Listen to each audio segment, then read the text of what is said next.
Hello and welcome to part 2 in which we will look at land formations in more detail. Running the system, we have a countdown here to allow us time, if we wish, to select a different database. The databases are basically scenarios that may have been set up to try an individual combat or run an entire campaign game or a multiplayer game, and several can be used simultaneously. So you can swap back and forth between them and create new ones based on previous ones. We don't wish to do so this time. We're just going to pick this test scenario, which is probably based on the opening campaign values. I'll click proceed and start, and very shortly the system runs and displays as we are currently selected as the Commonwealth player, the first formation in the formations list here. We can select other formations very easily and move around the system.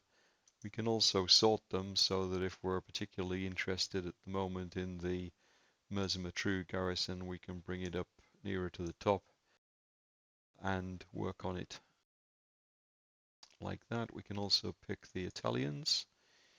If we are games master or playing a solo game, you wouldn't have access to this information if you were just playing the Commonwealth, of course. Running through some of the formations there. If we look at the second Libyan here, we can illustrate how these counter images are created, both for the main formation and these individual units which haven't had counters created for them yet. Double clicking will bring up a larger counter relative to the ones that will follow for the headquarters, and then double clicking on that, it knows it's a headquarters, so we've got the headquarters stripe. We can make it CNA if we want, give it engineering capability, decide on the size of the unit, in this case a regiment. We can obviously give it a name, an assignment, and select what type of unit it is. Obviously all that's just rubbish, but it illustrates how it can be done using the stacking points. I'll cancel that for obvious reasons and go back to 7th Armoured Division. These are just for show really. They are blocked together in the various formations. 7th Support Group doesn't have anything with it. The 4th Brigade does, so they're grouped together there. If we double click on any of these units or HQs, it will create a little heading down here which makes it easier to add various notes, which can be quite useful when dealing with all this information.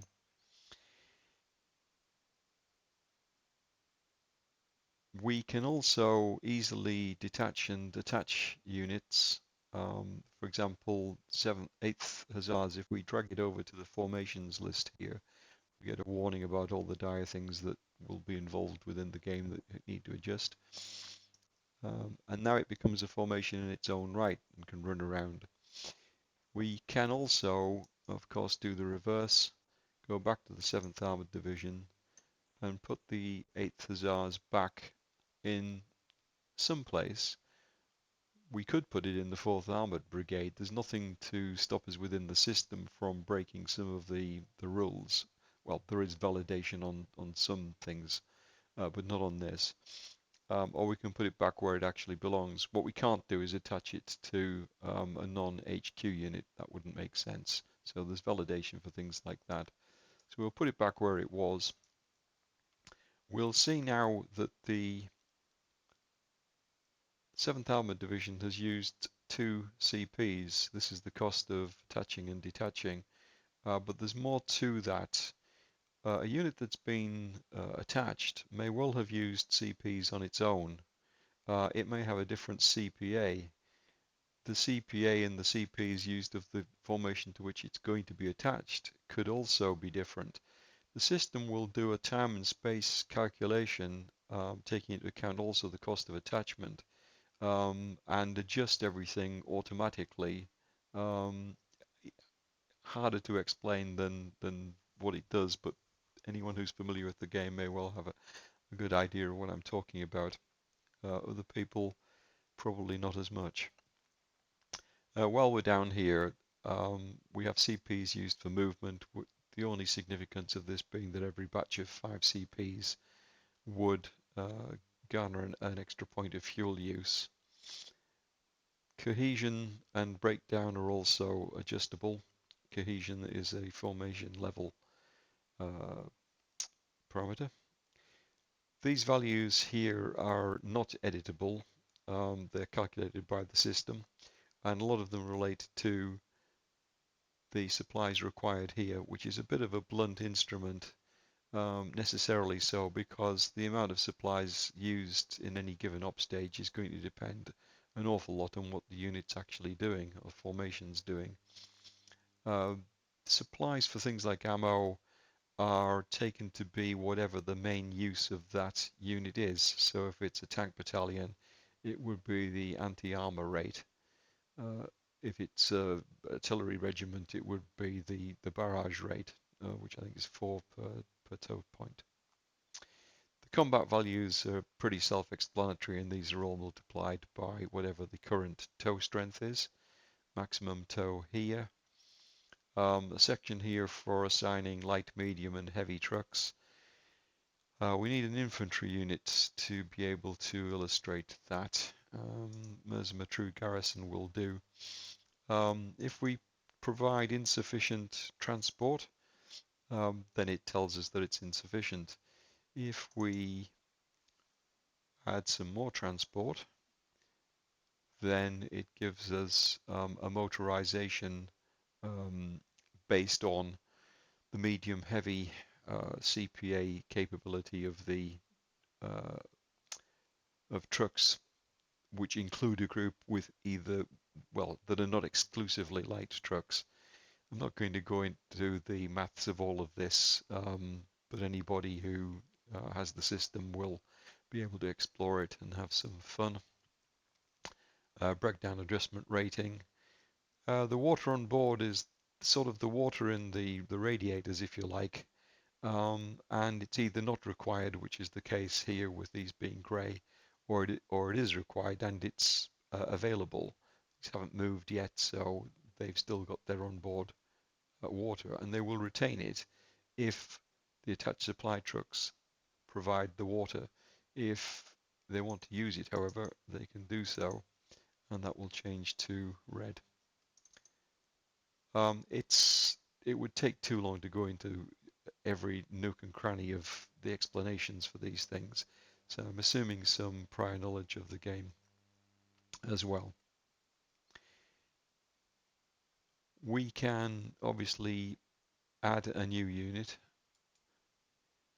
Here, right-clicking will only allow us to remove a unit because we can't attach something to a battalion. But if we click on the garrison, we can add a new unit here. We can rename it. We can give it a unit code. No idea what R is going to be, but we'll find out. No, it's another infantry battalion equivalent of a different type. In this case, one which has only got a maximum tow of 5.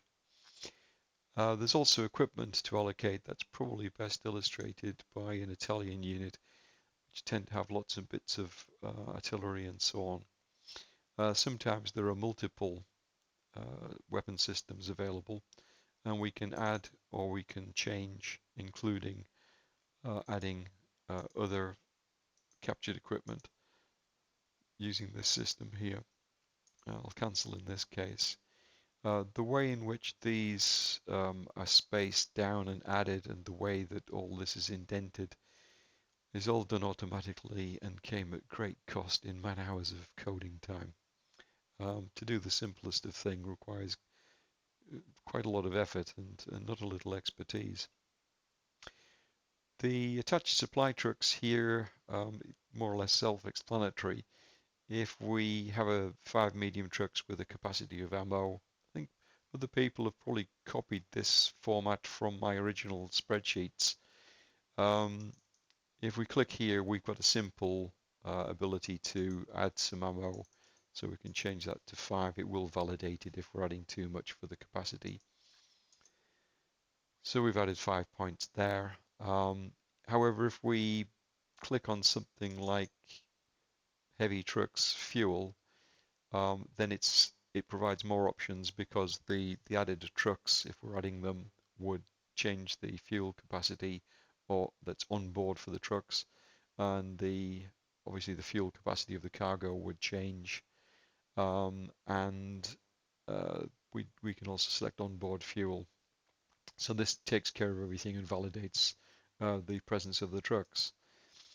The trucks are sometimes lost, and we have a system here which will randomly select which trucks are lost from a formation. It may be motorization or it may be cargo. The doctrine here with cargo is that whenever some supply is carried, it is presumed to be spread evenly amongst all the trucks that are carrying that type of cargo, but weighted for the capacity of them, such that if all the trucks are eventually removed down to one, it will quite neatly go down to zero as the last truck is lost.